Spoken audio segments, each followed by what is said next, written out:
Telangana CM Revanth Reddy కేరళలోని వాయినాడ్లో రైతుల సమావేశంలో పాల్గొన్నారు.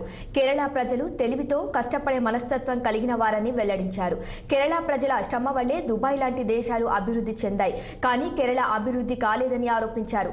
కేరళ సీఎం పినరాయి విజయన్ అవినీతితో మునిగిపోయారని, బంగారం స్మగ్లింగ్ లో సీఎం కుటుంబ సభ్యుల పాత్ర ఉండటం తనకు ఆశ్చర్యాన్ని కలిగించిందని రేవంత్ రెడ్డి తెలిపారు.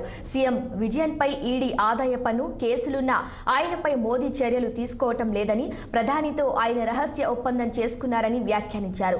రాష్ట్రాల ప్రయోజనాలు, నిధుల కోసం కేంద్రంతో పోరాటం చేయాలని తెలంగాణ, కర్ణాటక, జార్ఖండ్, ఢిల్లీ లాంటి రాష్ట్రాలు కేంద్రంతో నిధుల కోసం పోరాడుతున్నాయన్నారు. పైకి సిపిఎం ముఖ్యమంత్రిగా కమ్యూనిస్టు నాయకుడిగా కనిపిస్తున్న విజయన్ కమ్యూనిస్టు కాదని, మతతత్వ బీజేపీతో కలిసి విజయన్ పనిచేస్తున్నారని ఆగ్రహం వ్యక్తం చేశారు.